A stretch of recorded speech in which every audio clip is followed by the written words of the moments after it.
This These measures conference will now be demonstrates recorded. a good understanding of the threats to the water sector and it is related commodities across the countries of the Eastern Mediterranean and Middle Eastern region.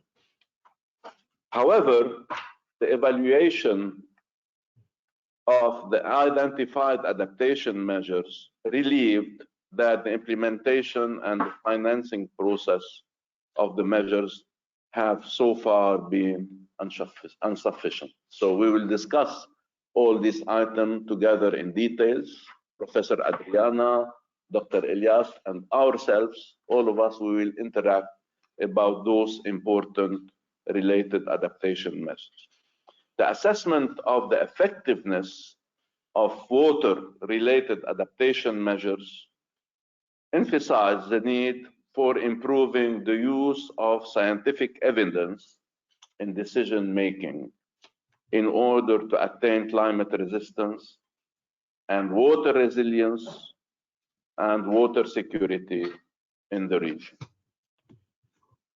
The report also deals with the challenges and the solutions for the water management sector in the Eastern Mediterranean and Middle Eastern region, such as the need for enhancing users' efficiencies, the water demand management, applying IWRM, Integrated Water Resource Management. And we have noticed that there is a lot of countries still in the region that didn't adapt it yet to IWRM. The cooperation on shared water resources, which highlights a lot of elements, the good element to use hydrodiplomacy, to have a database, to share that database among riparian countries so that cooperation through sharing the benefit could assess the peace around water and not the usage of water as conflicts. The reform of the current water management policies and practices are very important through new governance, the governance based on scientific also studies, not the government based only on legal framework, legal and scientific studies, and the implementation of the climate, water, energy, food ecosystem nexus. This is why I'm very happy that we have three prominent energy leaders around the table so that we can discuss the nexus issues together today. The policies that we have presented are linked directly to improve water governance and regional cooperation.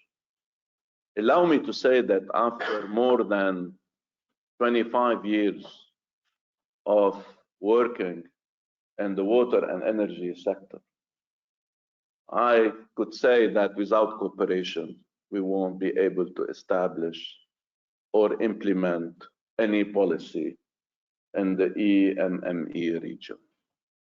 And the second policy that we have also highlighted is how to achieve water security and climate resistance water system in the region. We have also highlighted the issue of desalination in order to present a complete situation on water demand management, potable water demand management and irrigation. And we have highlighted the issue of treated wastewater, which are increasingly contributing to the water needs of the region. And all those items, all those subjects were highly also highlighted. We all know that desalination is energy intensive.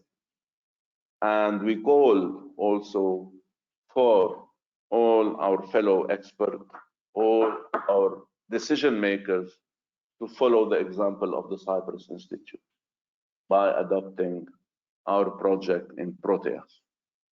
Proteas with the heliostat we are generating combined energy, and from the combined energy production, we are desalinating water with zero carbon emission. So this is an example to follow, and we are all here ready in order to highlight the issue of using renewable energy for desalination. Finally, in the report, we have highlighted the development and sustainability of all these resources: water, energy, system, and food. And that require, from the environmental aspect, a lot of consideration to be taken carefully in order to explore and enlarge the potential of the option we need to present to the decision makers. So improving and expanding non-conventional option linked to the demand management for water could decrease also the cost for looking for water within the future prospects. And it is highly important to work on the linkage between water demand and the financing of this water demand through non-conventional solution targeting the Gulf countries. The report finally stresses on the importance of improving awareness, improving climate change adaptation, water education. As Professor Papanikolaou said yesterday in the opening of our pre-conference, that education is really the base in order to launch a climate initiative in the EMME region. And we highlighted also the need for the consideration of diverse sources of financing in order to offer broader solution to the problem faced in the water sector. Ladies and gentlemen, excellencies, dear colleagues, I have highlighted some of the important components of that report, and we are going now to go into details by the presentation of Professor Adriana Brugman, and then we will interact with our colleague through the internet, and we will interact all together. And then after Professor Elias Ganyakis will also present the adaptation measures, and we will have also question and discussion, and then I will close the panel with the policy recommendation, and together what are the next steps that we will have to implement and to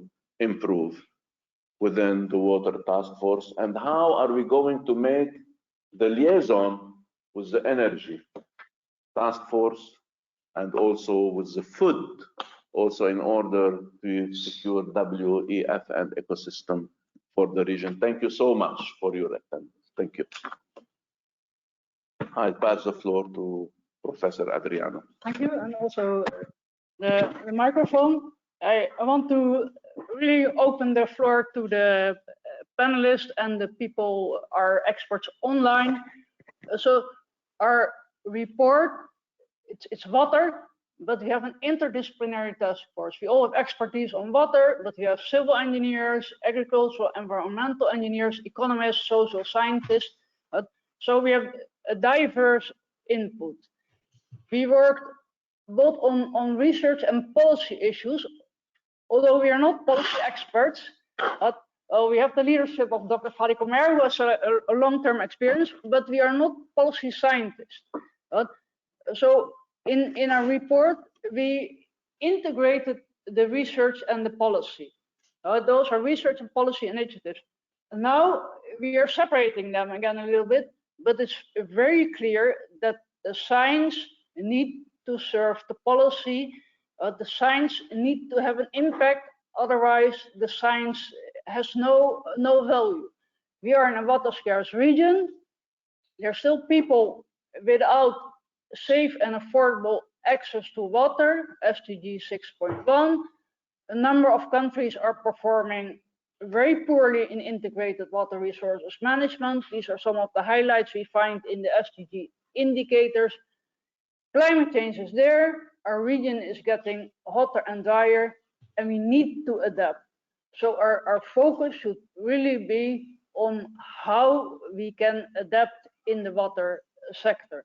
But we put some of the research initiatives up front, but we really need to not stall adaptation by doing more research without a clear focus on how to adapt. But, so this is what we would like to work towards. My questions are here, and I will start with the first question, and I will open the floor first to the panelists here, and then to our experts online. And so let me start the question. We start with the panelists, and then with the expert online, and we also will see who are online from our expert panel.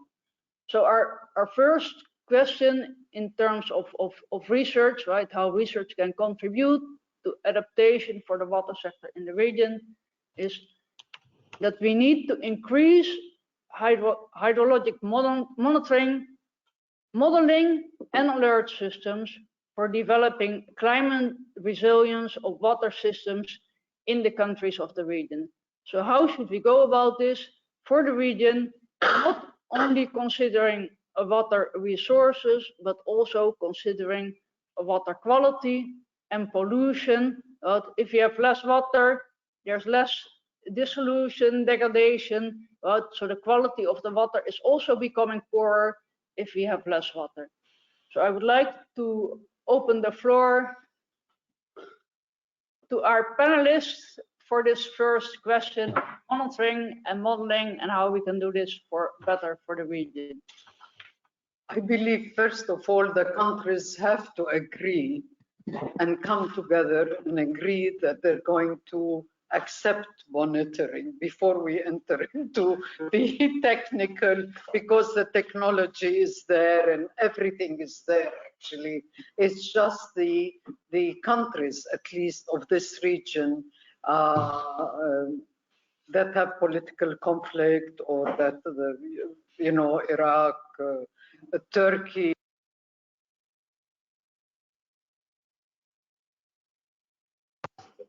Otherwise, our colleagues online can hear you. So I'm just saying that the countries have to agree in the first place, and this is your biggest hurdle, first and foremost. And then after that, then everything should be smooth and easy, because the technology is there, the scientists are there, the policies will be in place. It's just the really getting these countries together and having them agree to it. This is my humble opinion. But I think many elaborate on her question, because I noticed here absence of key countries in the report. Why? I mean, for example, Israel is not represented here, as well as other countries. I mean, these are key countries that need to be participating in this. Why they were not involved? They were involved in other task forces. Is there the reason here? So, I mean, I mean, you cannot get regional approach with these countries only. I mean, did you?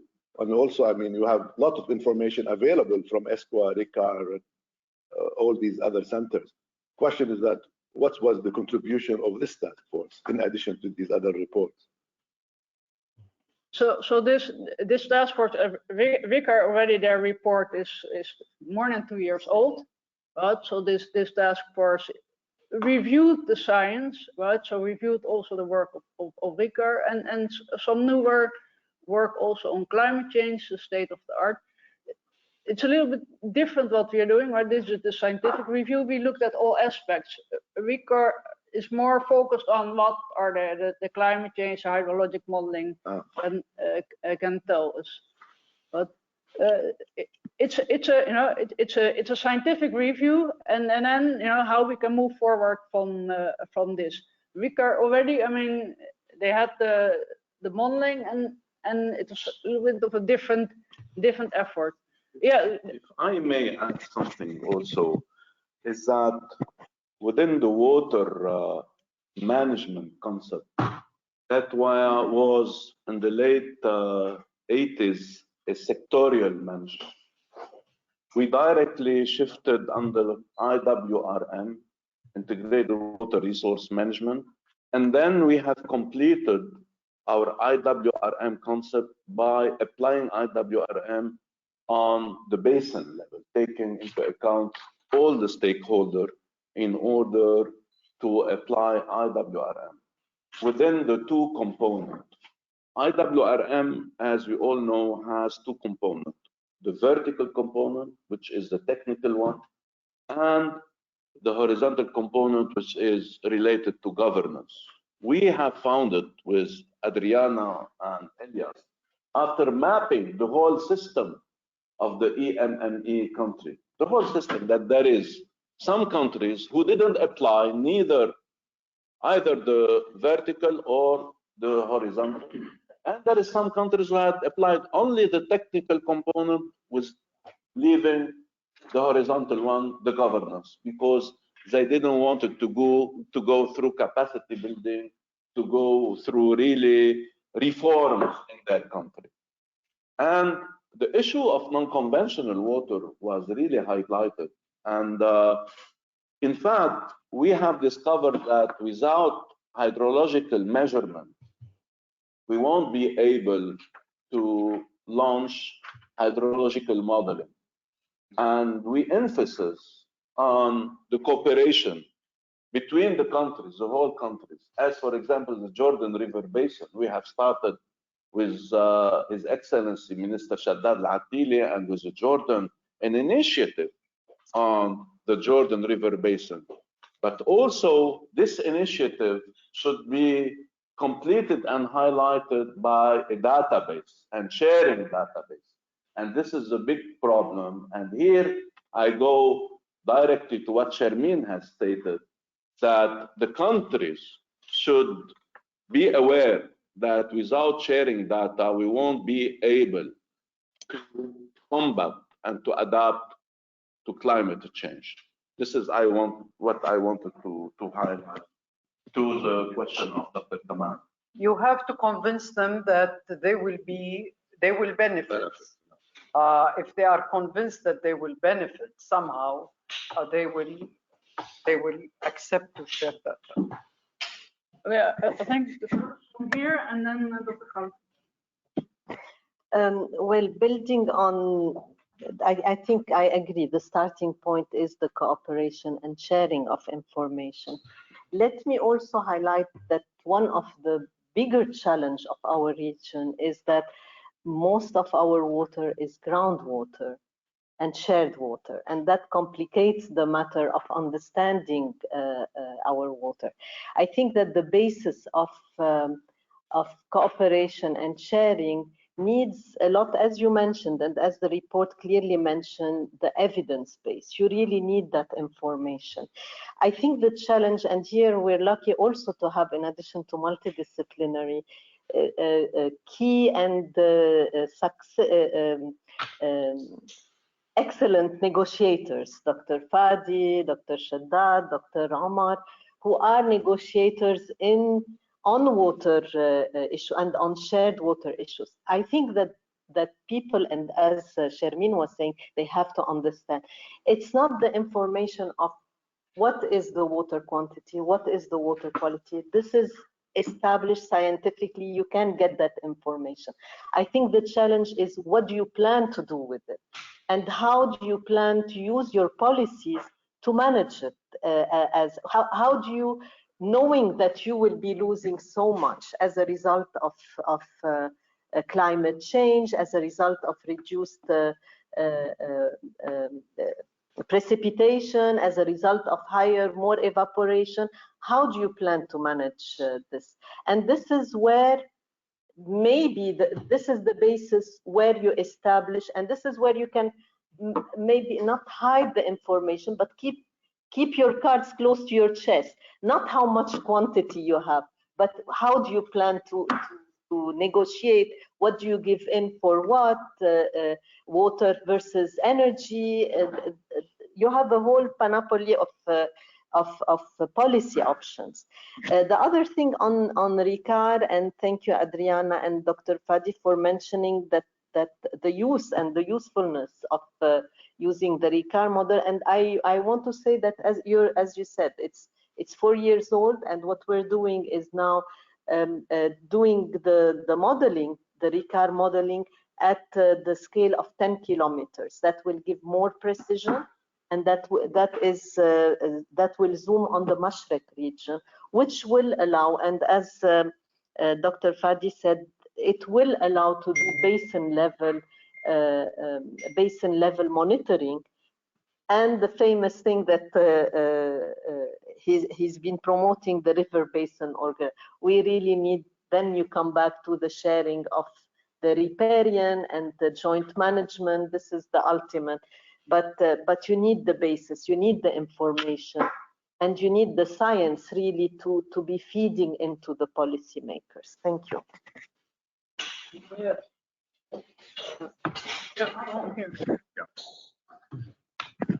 Okay, thanks a lot. Well, I would actually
Hello, excuse me, we cannot hear you. cost of, yeah, I'm sorry. And the cost of fresh water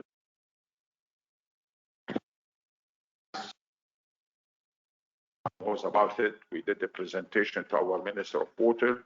So the cost of fresh water coming out of desalination is a key factor, because this has to go to the households, this has to go to industry. So I believe it's really a big challenge to really go into on a big scale on desalination, and what are the sources of energy needed, because probably, as everybody knows, the Levant countries, including Syria, Lebanon, Palestine, whatever, they don't have the high resources of energy available. And when it comes to water desalination, the cost of energy It really, this has to be looked at very, very thoroughly. Thank you, Excellency. I think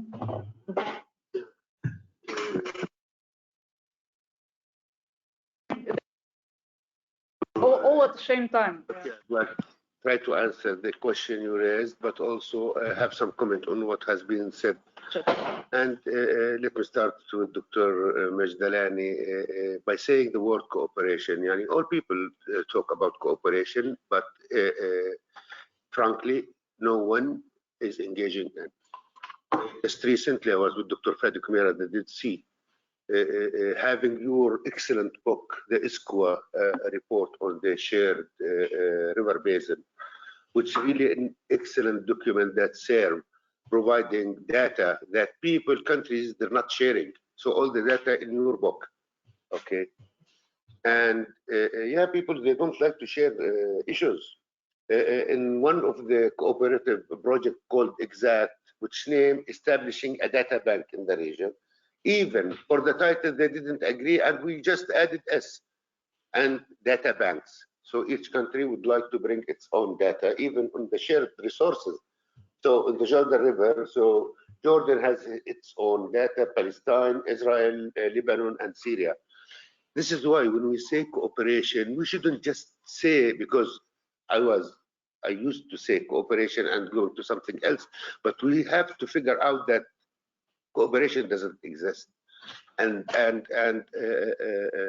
look what's happening on the Yarmouk River between Syria and Jordan. And look what's happening in the Jordan River, where Israel, as a hegemon country, doesn't allow anyone to intervene in a basin where now Israel, it's a fortunate country with a desalinated water. So they don't actually need to block the water running down to the Dead Sea, where the shrinkage is not only, Your Excellency, 40 centimeter, it's around 1 meter a year.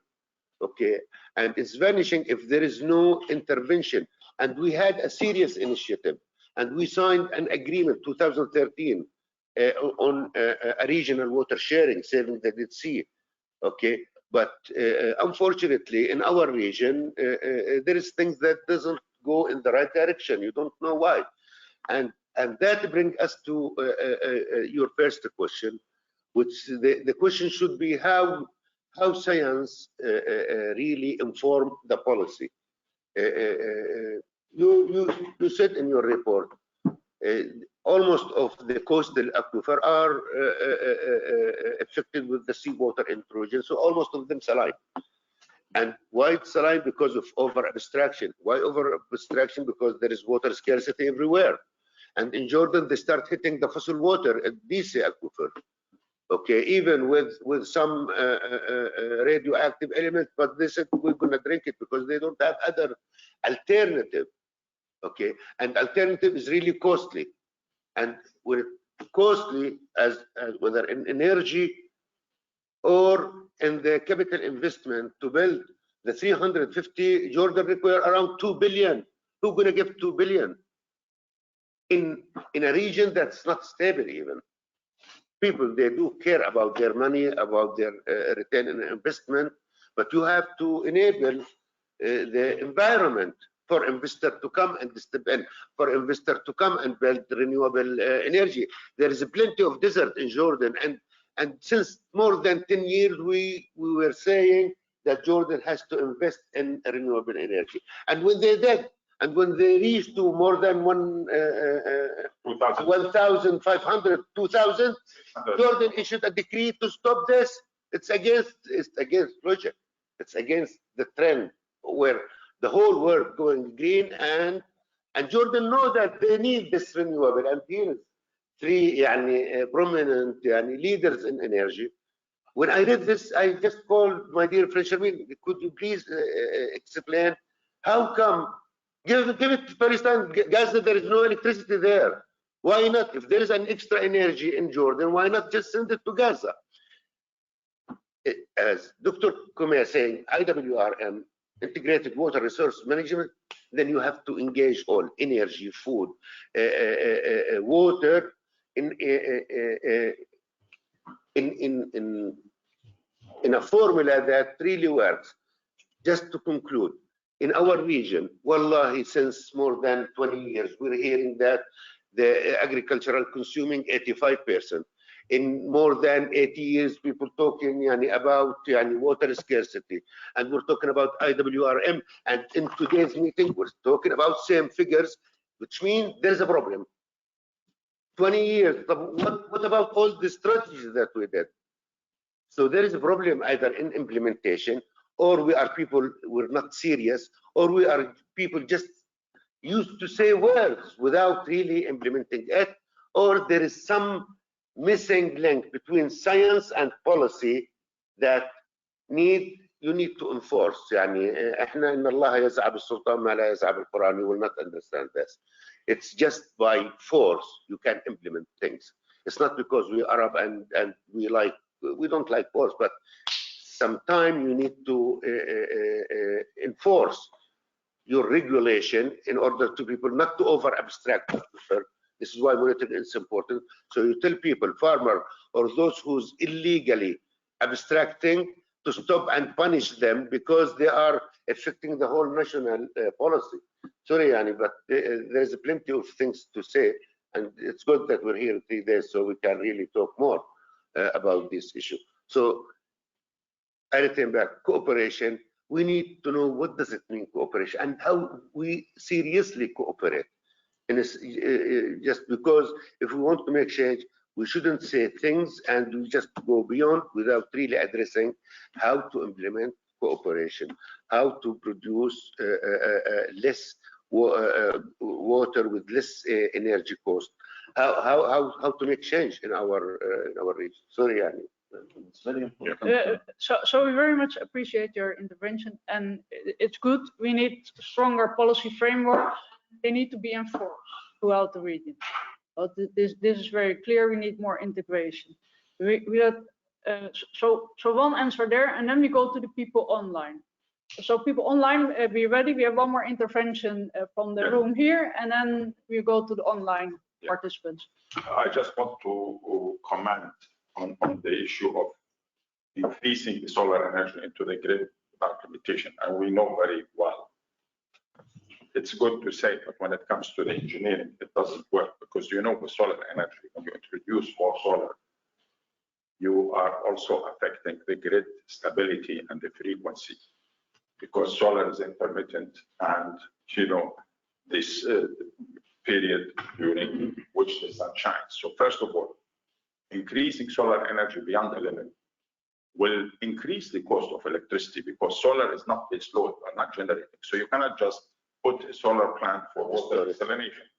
So you have to have the support. So solar always is good. So when you increase solar unlimited, you are really increasing the cost of your energy, or not decreasing it, unless you have effective storage. So, and we know from the example in Italy, and maybe I think up to a certain limit, 8%, 10%, beyond that, then solar becomes more costly. So this is just, I want to make clear. So for Jordan, from almost non-existent solar at zero to almost now 2,600 megawatt, and I'll mention this in my talk, which comes only to 40% of the installed capacity and 80% of the total power generated electricity. I think this is big, but what they felt, if you just keep on increasing, it started hitting the grid stability, and we had a major blackout 2 months ago in the country, which frankly speaking was due to solar. Now, if there is regional integration of large scale, you can enhance solar if you connect the grids together on a big scale. All the countries have to connect the grids and not just be limited to your own grid. This will enhance stability. You can increase the portion of solar energy installed in the region as a whole, but you cannot just keep on just increasing solar unlimitedly, because it will hit the stability of the network. It will affect the frequency, and we felt this. That's why Jordan put a freeze on solar now expansion, because it started hitting the grid, and we started having blackouts. Now, I go with you. Sorry, just Yeah.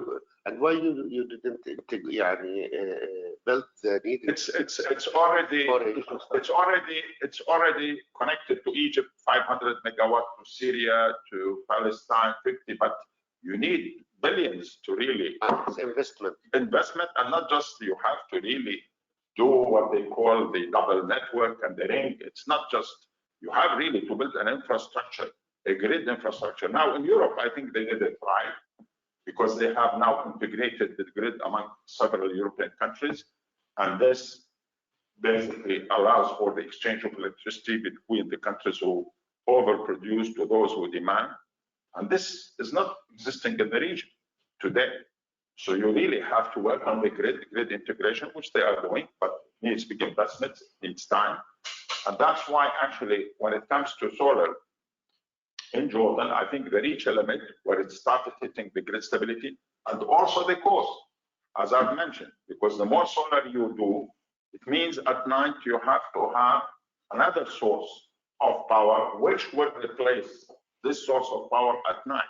So it's not as straightforward that you could just kind of, without any limits or boundaries of solar, just keep on pumping solar at the grid. But anyhow, grid integration, grid stability among the region as a whole is a key to enhancing solar. But without that, don't do it, because you will ruin your grid.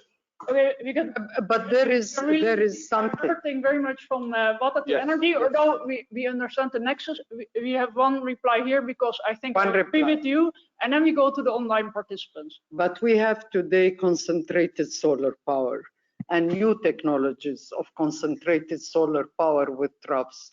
These supply you 24 hours of electricity. They have storage, and also the byproduct is water. However, in Jordan, and for the desalination, this will not work. Your solution will work, because Aqaba is a very small area and it just can't take we don't have the space. So in that case, your solution is much better. And we like new technologies. We like to decentralize under a good regulatory framework, and we like to give the power to the people. The sun is everywhere. We go to the online participants, and Andreas, maybe change the screen. Change the screen so we can see our online participants. Mohammed, yes, you're welcome. We welcome your intervention. So thank you very much. I have been listening, and it's very interesting. It is a bit depressing as a scientist, but it is very interesting.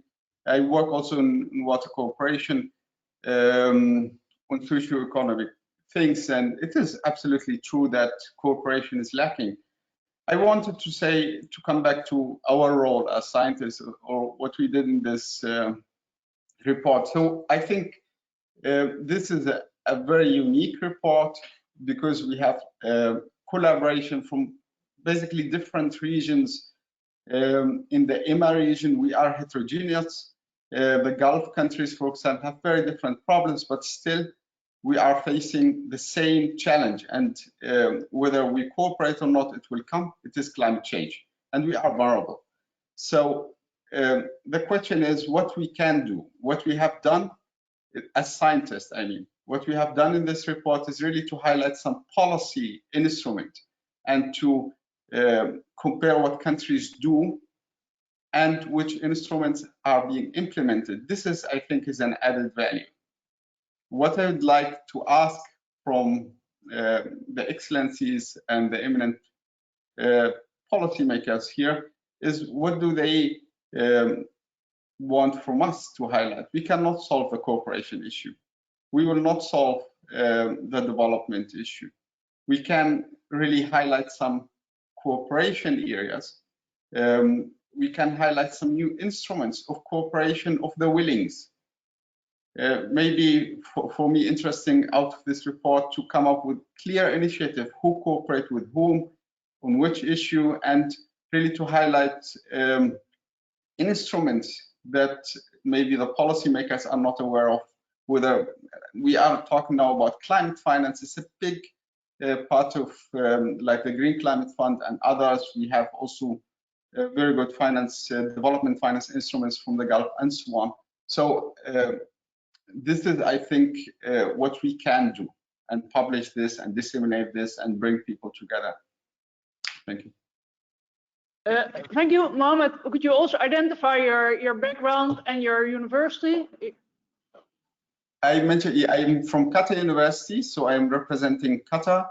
Let's say the data from Qatar in this group. I am economist and social scientist. I work on water policies, IWRM.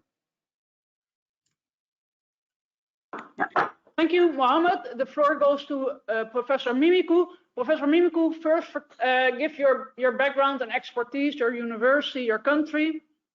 Good morning to everybody. My name is Maria Mimiku. I'm a professor of hydrology and water resources. My background is civil engineering and hydrologist, water resource engineer. Well, I want to make a comment on monitoring and alert systems.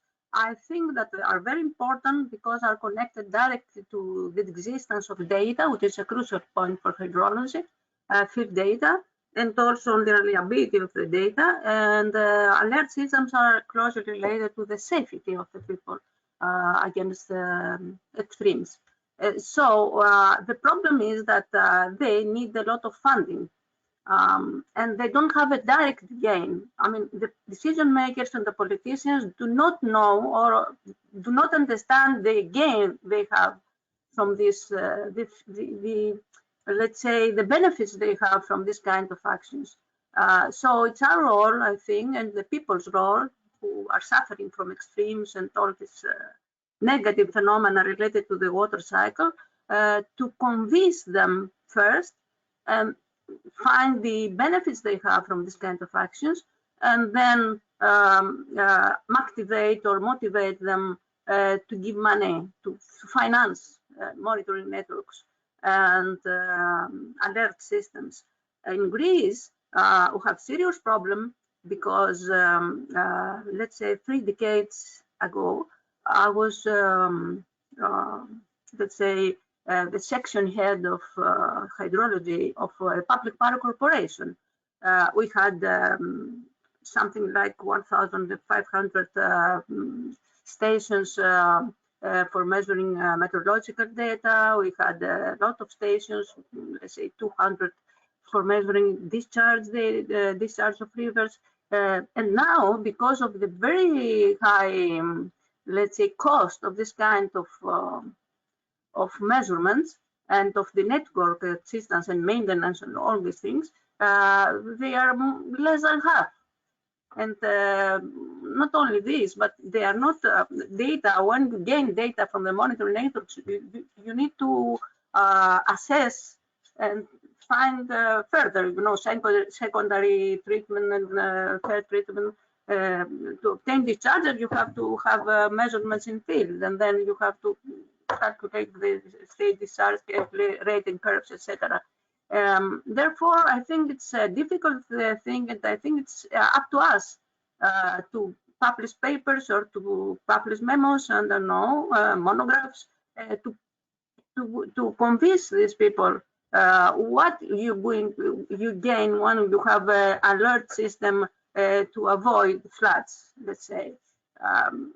It's not really, I'm sure that the politician and the decision maker who is not hydrologist don't know. They don't understand from the beginning, let's say. And I think the main problem for this are costs. They don't have direct gain for politicians. That is my opinion.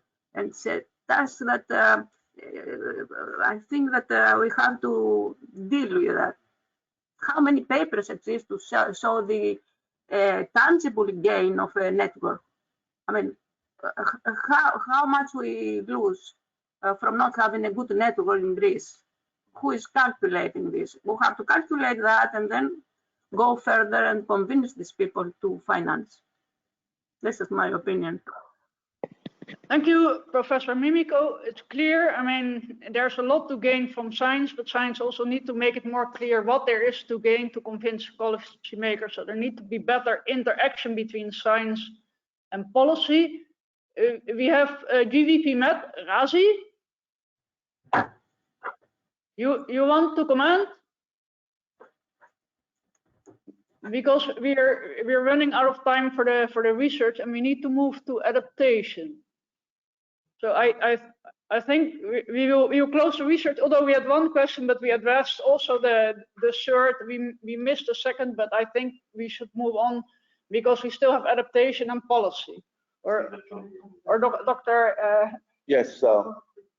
You go ahead. Yes, one quick comment on the cooperation.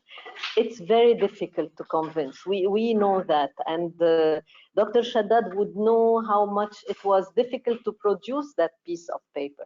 I think as scientists, and here I'm talking to researchers, although I represent a policy intergovernmental organization, but it is difficult, and the best way is to have solid evidence that is apolitical. And we are putting ourselves sometimes in difficult situations because some policymakers want to use it or manipulate or not manipulate, but use that information for a political agenda. For us, when we speak as researchers, to make that better bridge between policy and research, the interface is to have a political evidence base, and then tell the researchers, tell the people who want to build on that policy opinion pieces to use it, to use it in the way they see it fit, but not try to do everything, the policy and the evidence base. Sorry. Thank you. Give the final comment for this very interesting panel concerning cooperation, the subject that we've been dealing with since 20 years. I think we have the UN agencies, and the UN agencies presented to us cooperation platform through two major framework. The first one is the UN 1997 concerning the equitable sharing and reasonable use of transboundary water. And the second one is the one of 1992, which concerned the UN for Europe concerning the shared basin in Europe. Why in Europe they were able to apply this toolkit, and they were able to apply sharing benefit between the countries on the Danube River, on the Rhine River, etc. And on the Middle East and the EMME region, we were not able to do it. Because I think that we have a big lack of diplomatic initiative concerning the environment, concerning the water, concerning the energy, and preserving the ecosystem.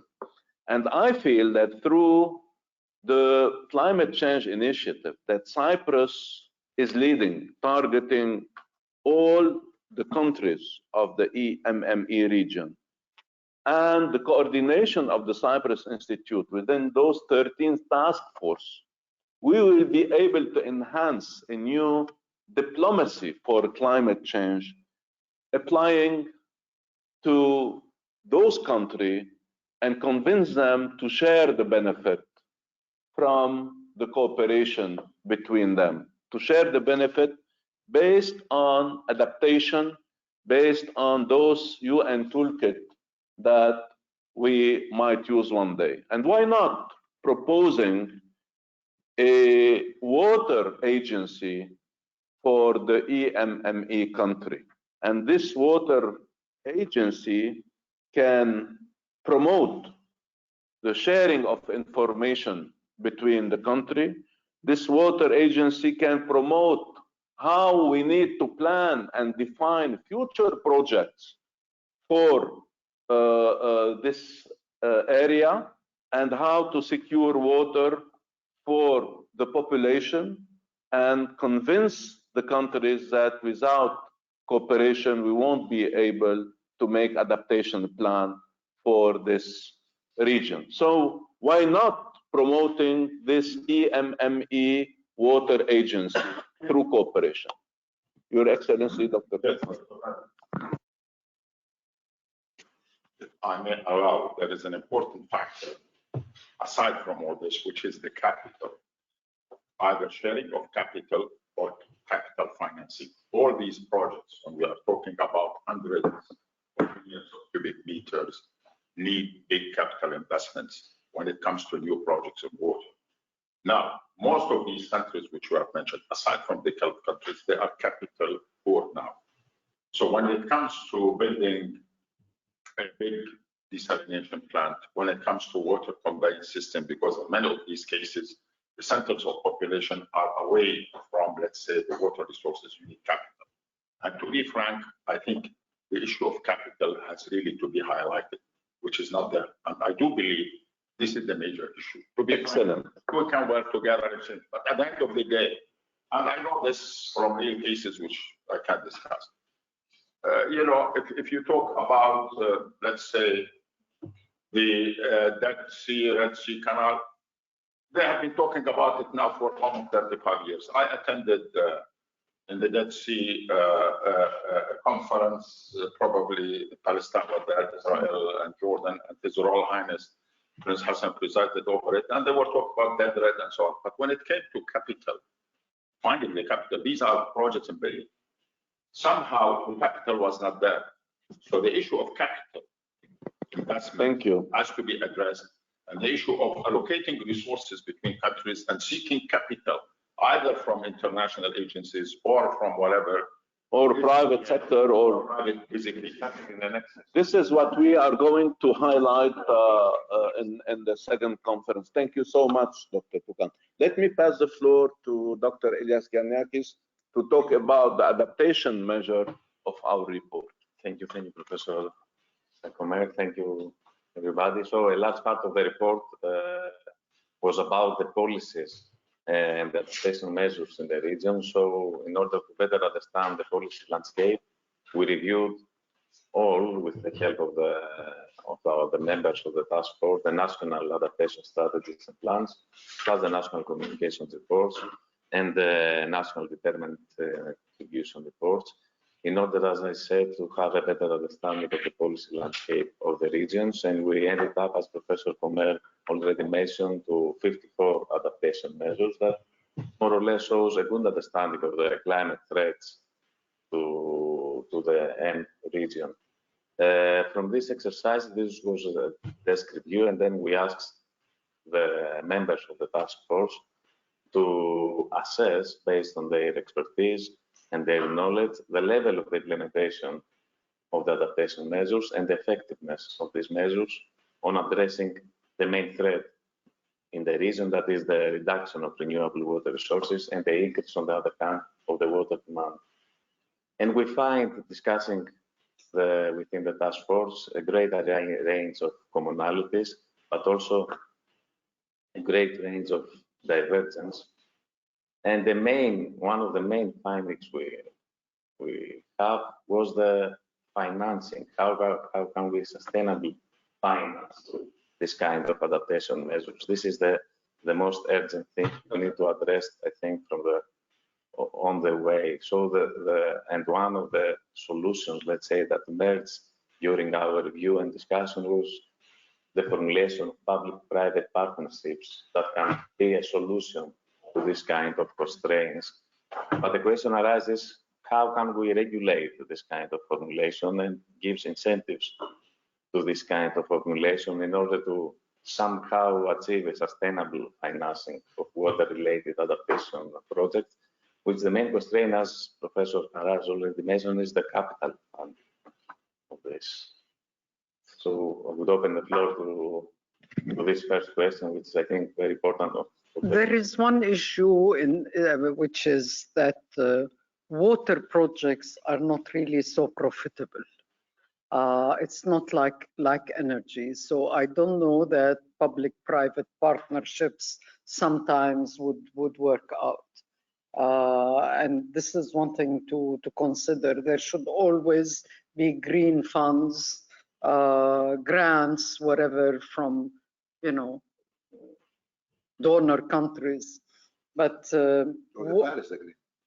excuse me. Or the Paris Agreement. Or the Paris, yeah, whatever. But so people don't, or companies or the private sector doesn't rush into PPPs in water as much as with energy projects, because at the end of the day they have to sell water at very, I mean, the capex is high and they have to sell water at low prices. And I would like, even in many cases subsidized prices. yes, subsidized prices. So I would just expand the question: which are the optimal economic instruments, at least to promote this kind of formulation or to finance this project? Is subsidization, is taxation on the other hand on the use of the resource? Dr. Shitton. This is true. I'm the one who brought also the Red Canal for almost from the start until we signed it. And then there was some problem when they divided the project into two components. The desalination, Israel, Jordan. The donor came to us and, where's Palestine? Why you are not sitting here? So that was the mistake that has been done in order not to encourage the donor to step in and finance, because donor, the international community, financing peace, not financing fight. And when they didn't see Palestinians sitting at the ceremony signing the desalination at Aqaba, they said, now, Glasgow is in a few days, the climate change conference, okay? And Guterres already issued a statement, is not happy about the international community commitments. And you know the commitment, whether in the state or in Europe, they committed 10 billion euro a year toward converting toward the European Union.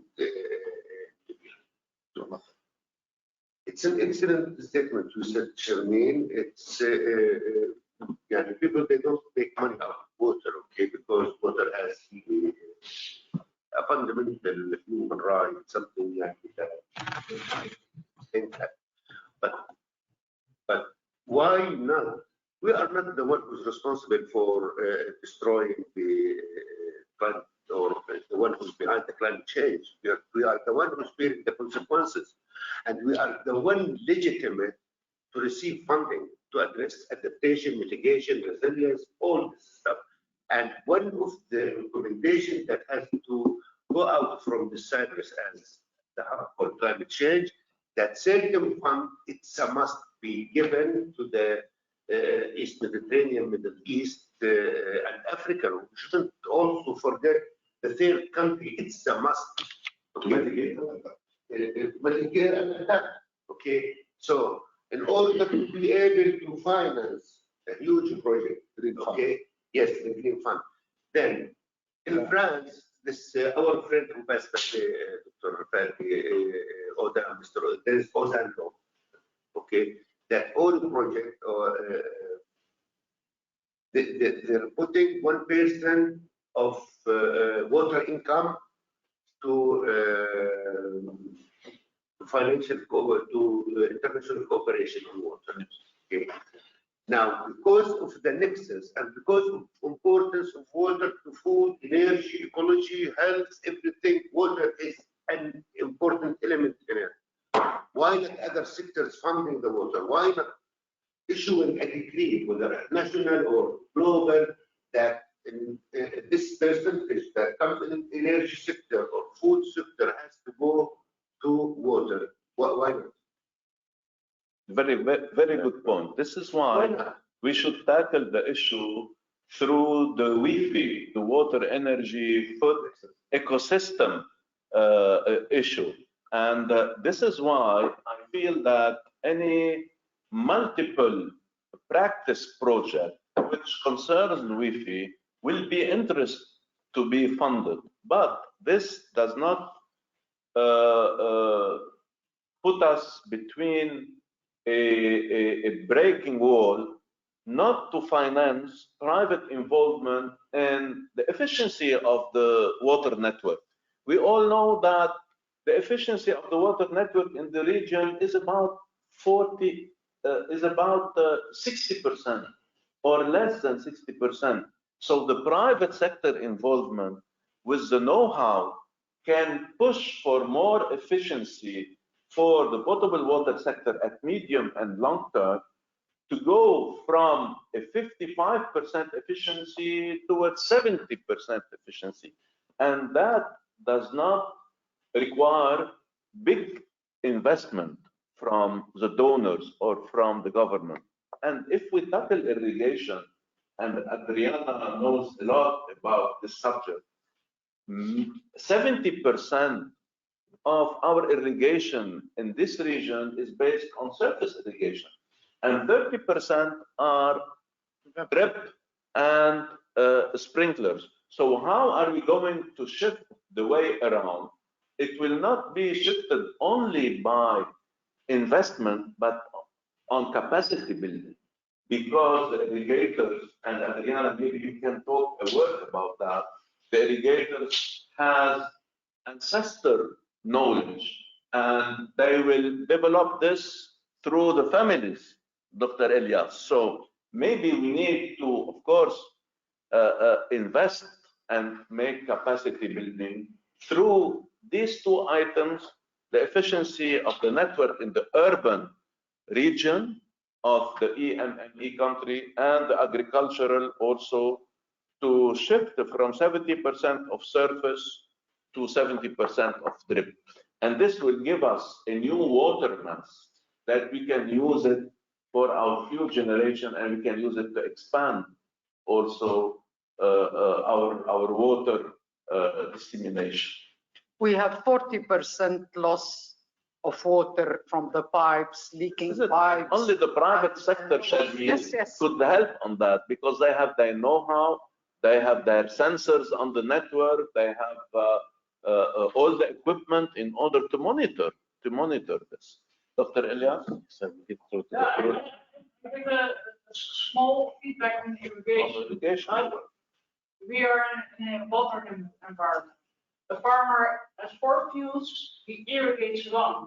If we give him a more efficient system, he will use the same amount of water, but he will irrigate 4 fields. So we are not gaining water. We will gain food, and we will gain income, but we will not gain water.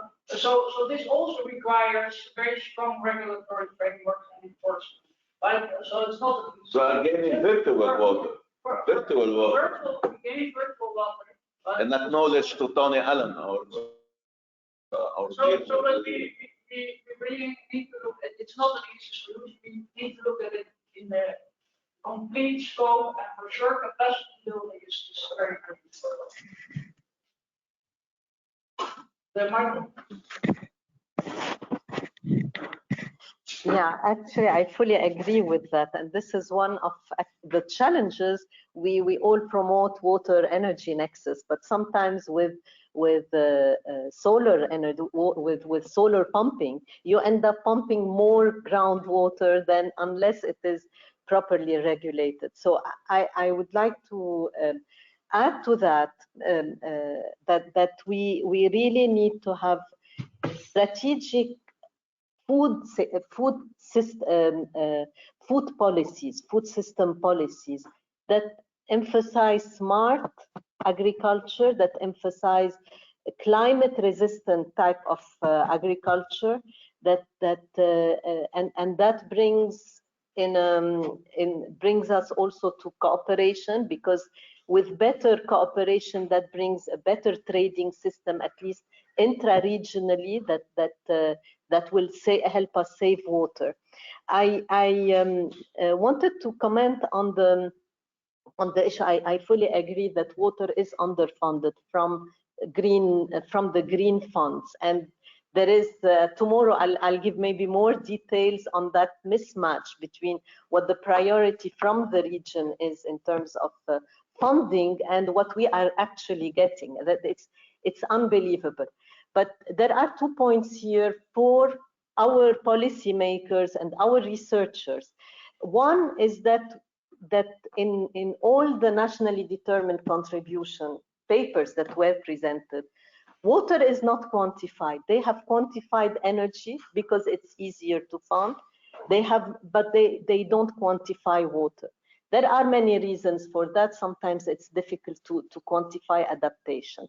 So this is one thing. The other thing is linking better, and you are mentioning it in the policy paper, water with adaptation. Yani people present water project, but they don't say how it is adaptation. And that makes it easier for going through very complicated processes of funding from the Green Climate Fund and other adaptation fund. And then for the private finance, we need to think about that not as a substitute of what are the official commitment from the Paris Agreement and from the Finance for Development that there are obligations to meet for funding, and not substitute green fund for development fund, but add on to it. But there are innovative private finance, but that needs really very well equipped governments who can regulate better, who can really do that job. And there are instruments that tomorrow we'll talk about, like blended finance, like debt swap, climate for debt swap, like green bonds, green sukuk. There are many instruments that can be made available, but you need the capacity, and you really need transparent government, and you need well-equipped policymakers, and coming back to the evidence-based policymaker. Thank you. I would like to just add to what you're saying, an example in Jordan, that we don't have cooperation between the Ministry of Agriculture and the Ministry of Water. And you have farmers who are spending so much water on bananas that we already import. And they send the bananas with all our water to the Gulf at minimal prices. So we're throwing away our water, literally, through these farmers and exporting it for nothing, just selling bananas. So knowing what to plant in a country which is the second poorest country in the world in water. So it is really important that there should be cooperation, coordination, policies between the water, the energy, the agriculture, all these. Proper pricing. Yeah, and proper pricing, because it's incredible. This is very important, shows the importance of food policies integrated with the water policies. Many thank you. So I would like to give the floor to our online participants if they want to contribute.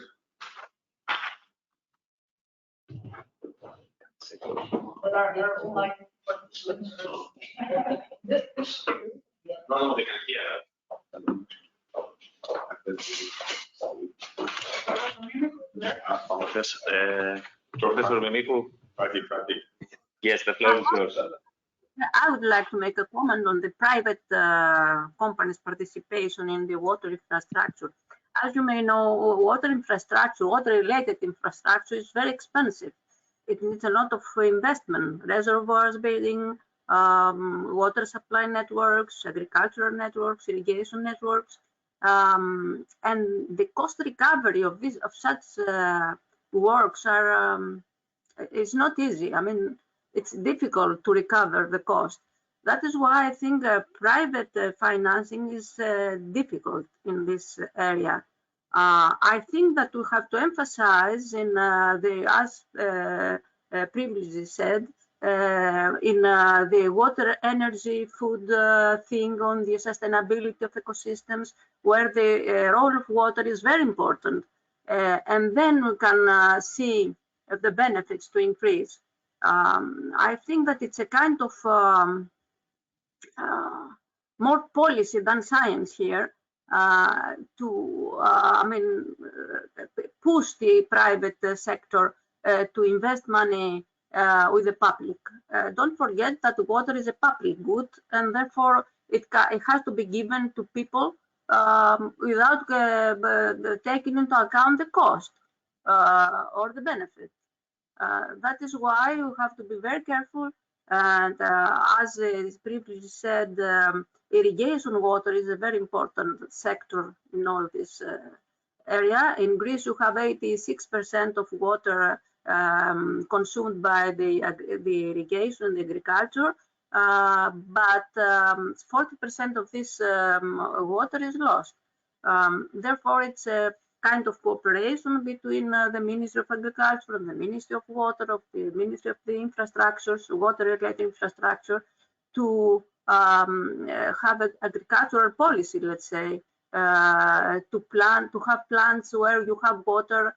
As previously said about bananas, we have same examples here in Greece. We have cotton, let's say, which is water consuming plant, and then we destroy cotton because you cannot sell it. I mean, I think that the water itself is not it's not a thing that it's attractive for private sector. But if it's related to other, let's say, sectors or topics, as previously said, sustainability and ecosystems, biodiversity, then I think we can have this kind of cooperation between public and the private companies. This is my opinion.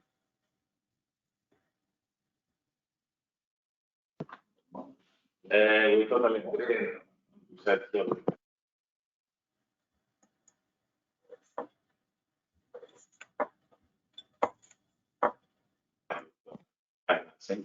So,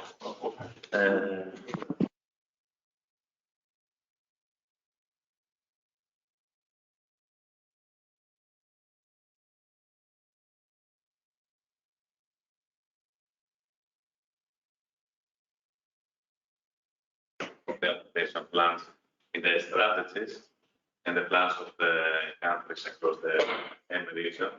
And we would like to know from your expertise and experience, what is the status of the financial but also environmental cost-benefit assessments? Are they in place? Are they taking into consideration when they formulate the adaptation plan? Because the budget is constrained, so you have somehow prioritize the adaptation actions. And if they include also the non-market environmental cost, it's not a pure financial, it's not. So this rule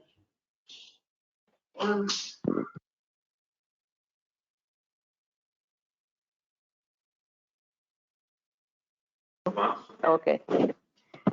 There are experiences, but then again, I think they are very minimal compared to how much it should be, and definitely there is scope for scaling it up.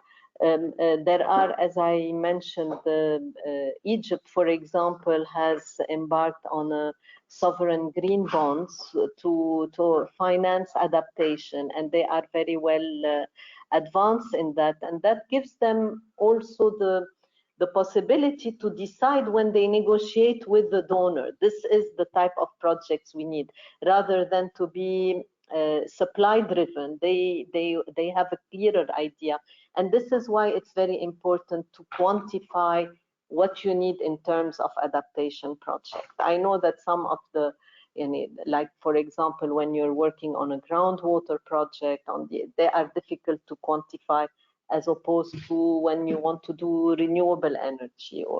But so there is that need. It should be a pool of funding. I think that we should not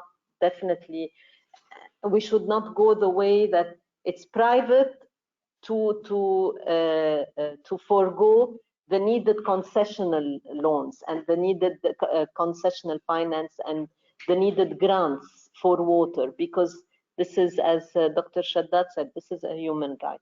But there are different measures. There's now, for example, Jordan is embarking on the debt swap, climate for debt swap, and where you're, and some donors are interested to have that, to forgo debts in return for climate projects. But and we're working with Jordan on that. They have requested us to do this. What you find is that climate projects are all over the place. Yani, like it was mentioned earlier, no one knows what the other is doing. And you really need, for adaptation, you really need to pull these projects together. There is the blended finance is another way of looking at possible funding. Everyone comes with pros and cons for that type of funding, but you definitely need very capable government to negotiate. This is and you need also to look at the subsidies, how you want to rationalize better the subsidies. I'm not saying to remove the subsidies, but to rationalize it. But if it is so hard to find financing really for water project on national level, how would it be on transboundary level, transboundary river? This is why we need to start implementing great cooperation. We need the champions of water diplomacy in order to convince the governors and the decision makers that without this cooperation on water, people will be under water stress all the time. And the majority of our country at the EMME region, maybe about 9 countries, are under 1,000 cubic meter per year per capita, and 5 are under 500, and Palestine is one of them. So really we need to enhance cooperation, and we need a champion of the water diplomacy, so that and also of the Wi-Fi diplomacy, so that we can convince decision makers in order to finance such projects. Back to you, Elias. This will be much easier to finance because it deals with peace and cooperation and all that than national projects. This is much easier to finance. Very good. But here, I mean, just it's fine. I mean, when you talk about cooperation or collaboration, actually in the report, no, it's not the same. Well, I think cooperation is widely used among the scientists. Not collaboration. Of course, cooperation, of course, it's widely used among scientists. Yeah.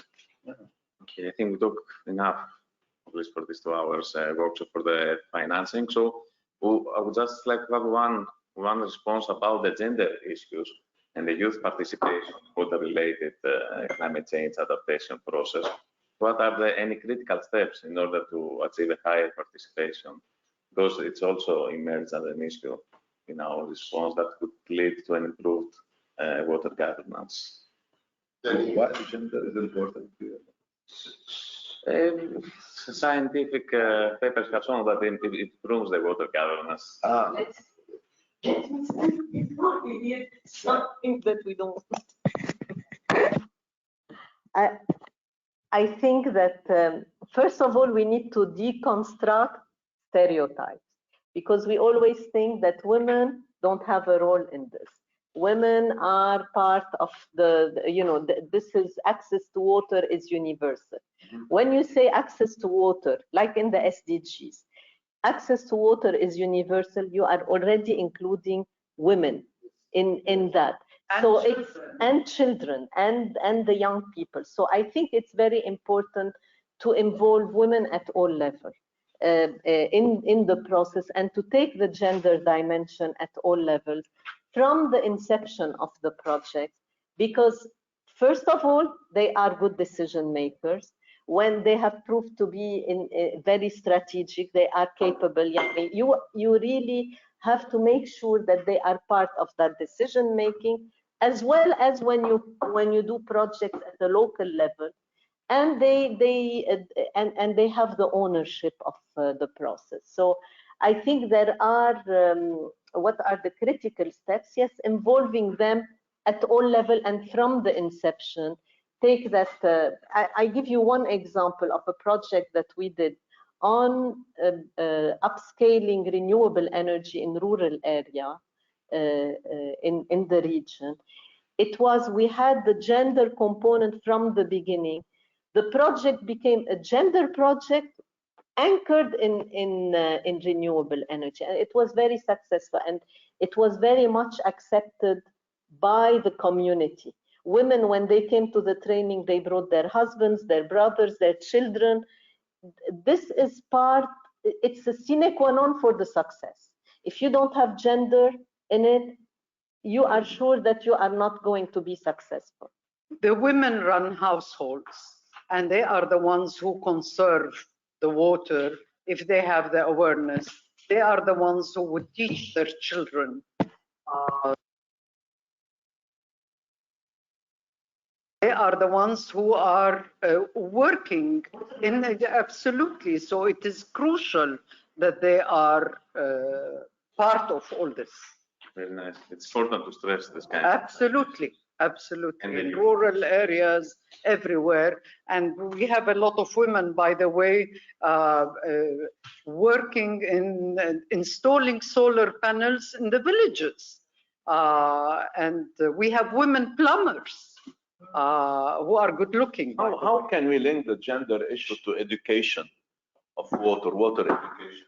It's really have more research that looks at the gender component, and actually this is also something that opens a good dialogue with the donors for getting funding of the research project that has nothing. We have a success story in Jordan of a lady who used to sell faucets that says, save water or something like that. And then every time she visited households, the women actually wanted her to help them fix their plumbing, and they didn't want men to enter the house in the absence of the family being out. So she became a plumber, and she employed women plumbers, and she is a big success story in Jordan.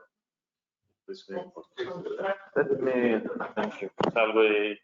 I don't know if there is any intervention from our online participants. So gender is important. If there is some colleagues online, please identify yourself.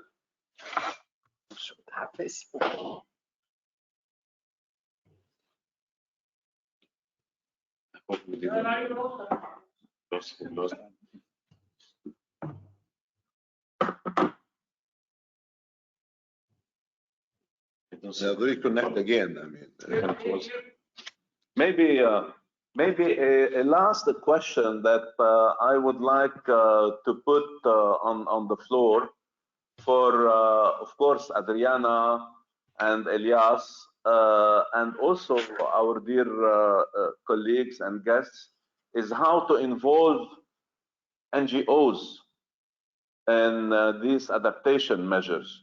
Adriana, you have worked a lot with NGOs here in Cyprus, and Elias also, and maybe in Lebanon, Jordan, and Palestine.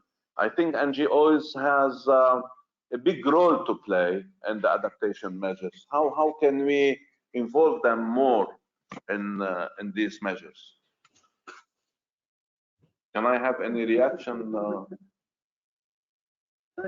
Involve them for funding as well, right? Of course, well, for funding, for improving the water sector, the water project, yeah. But I think in Cyprus, the main NGOs we cooperate with are environmental. They're environmentally motivated to do something good for the environment. GWZ, NGOs, no. So they are not targeting only water, but it's much broader. Yes. Very good. Yeah. Okay. Thank you so much. So for this two excellent panels, let me go now to the last panel concerning policy recommendation and next step. Within the report of our task force that I have highlighted for you in the beginning as introduction, that we have recorded two major policy. The first one concerns water governance and improving water governance and regional cooperation policy. And the second one concerns achieving water security and climate resilient water system in the region.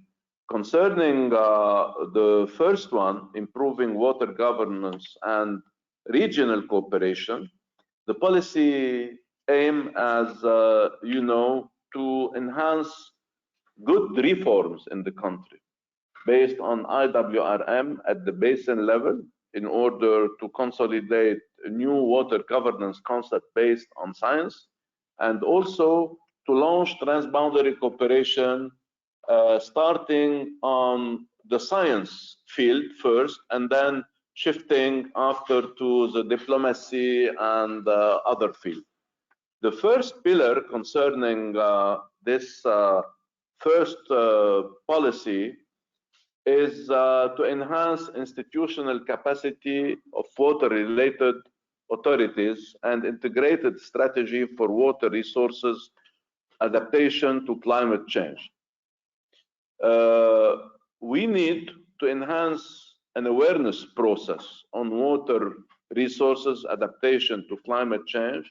We need to launch capacity building as we did at ESQA on applying IWRM at the basin level, and we need to launch this very actively starting now. And we have also to stress on the water, energy, food, climate nexus that will form the basis for good water governance, because as Dr. Atili said, we cannot tackle the problem only from the water side. In order to have financing, we need to tackle it from the energy and food side.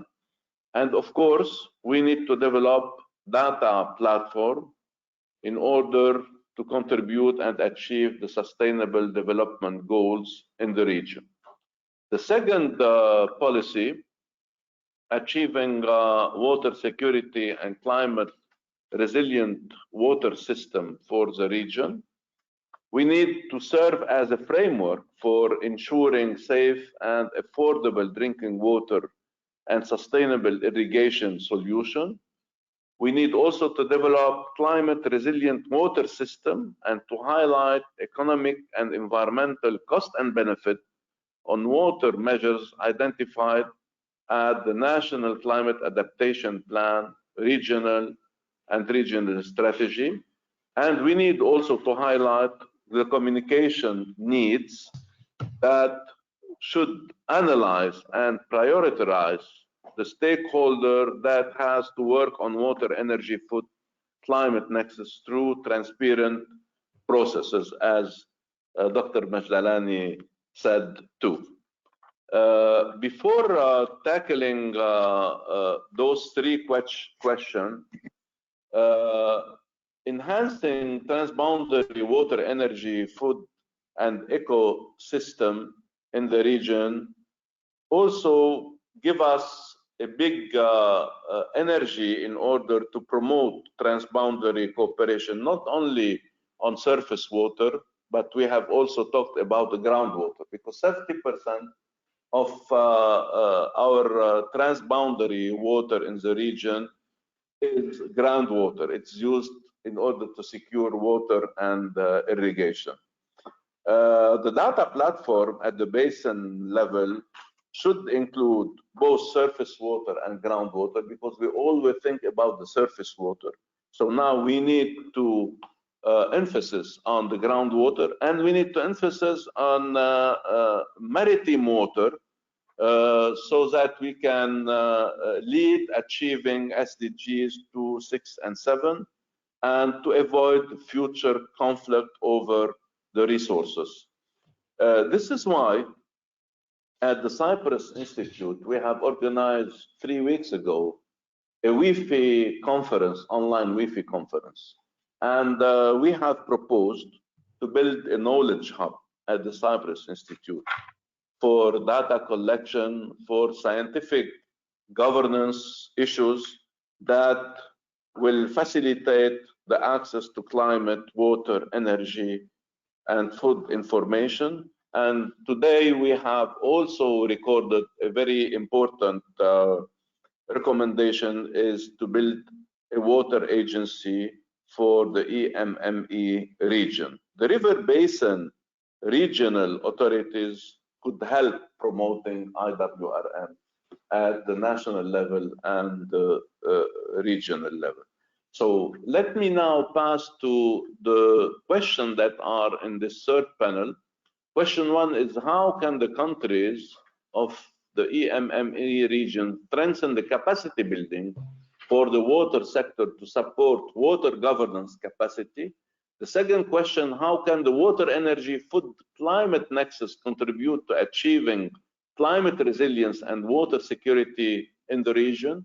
And the third one, how can water diplomacy improve transboundary water research, bearing in mind that concerning the third question, 2 weeks ago we went to Jordan, to Jordan University of Science and Technology, in order to participate as Cyprus Institute in the consolidation and launching of the Water Diplomacy Center for the region.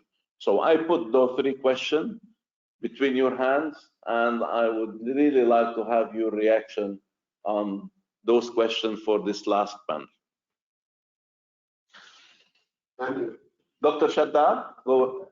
Dr. Tukan, please.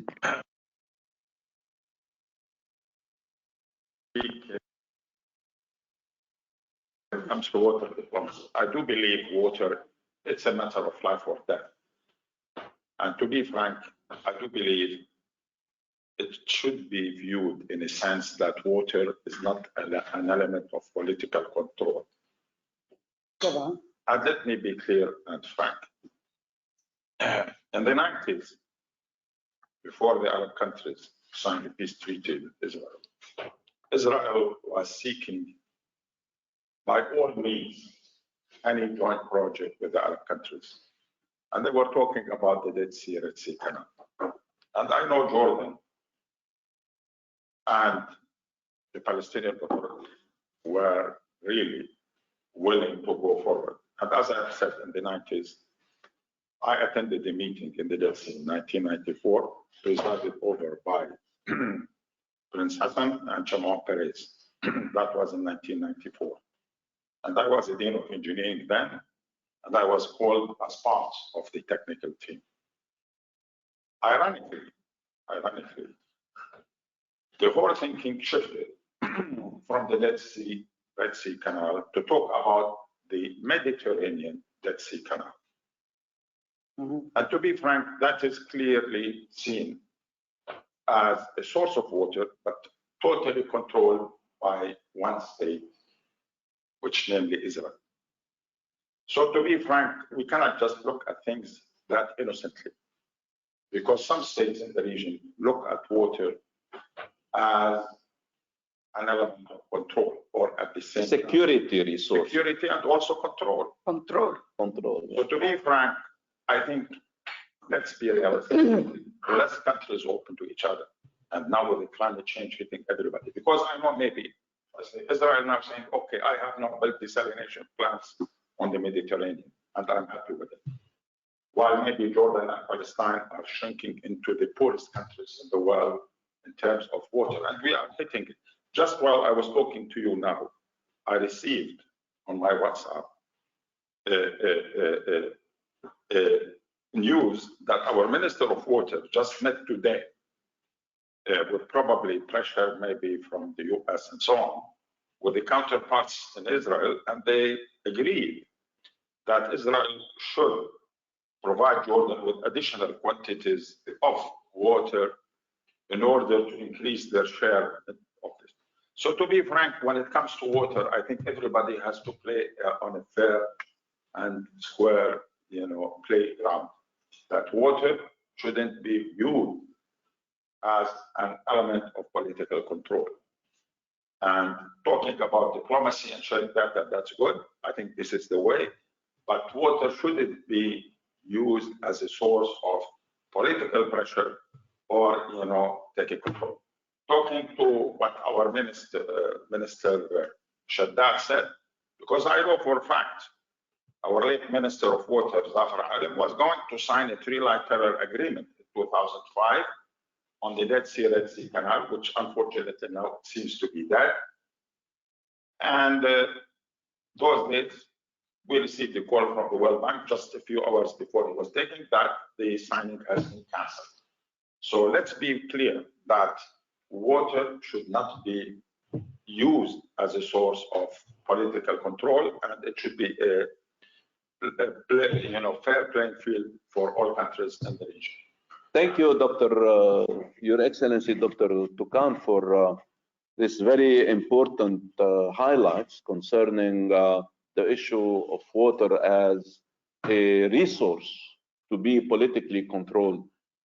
But I will place another question saying, how can we change the mentality to shift from this water as politically controlled resources to a source of cooperation, and how can we implement science in that, maybe by creating what I have called the new water masses, so that the people who would like to control water will have enough water so that this water will not be controlled and they will not make a panic about controlling water. Why don't we combine conventional and non-conventional water so that we can create this new water mass so everybody could be happy sharing water in an equitable manner and using it in a reasonable use also? This question I would like to put it also to our guests. Israel is over desalinating. They have more water than they need, and they are burying the water in the aquifers, the extra water that they are producing. So they are not insecure whatsoever about water. They don't have water shortages because they are desalinating more than their need and burying it in the feeding their aquifers, not burying, feeding their aquifers. So even that does not change the mentality, because it is a tool of control. They utilize water with Palestine and Jordan as a tool of control. And if you see the Jordan River today, it's just a little stream trickling. So how can we, after what Madame Dajani said, how can we really enhance a process of water diplomat champions in order to work on the new generation, so that the new generation could maybe change the minds of the old generation and use the water as the resources to link people of all religion, of all ethnic basis, so water won't be an element of control. Dr. Shaddad, can you place a final word on that, please? Actually, yes, it's needed, actually, and especially in the Jordan River. And this is a basin like the other 264 international transponding water courses, and it shouldn't be treated as it is a tool by Israel. There is some changes. Lebanon, Syria, Jordan, Palestine are signatory to the 1997 Convention of Israel. Okay, so the Arab 4 out of 5 rebellion, okay, were signatory to the international law to the 1997 Convention. And the non-navigational use of transport water courses. This is the most important convention, which is mentioned by Dr. Khmer. We were the first Arab country to enter this convention in 1999. And we joined 2016 when we became state. So Israel is not. So now I think it's time to launch a campaign.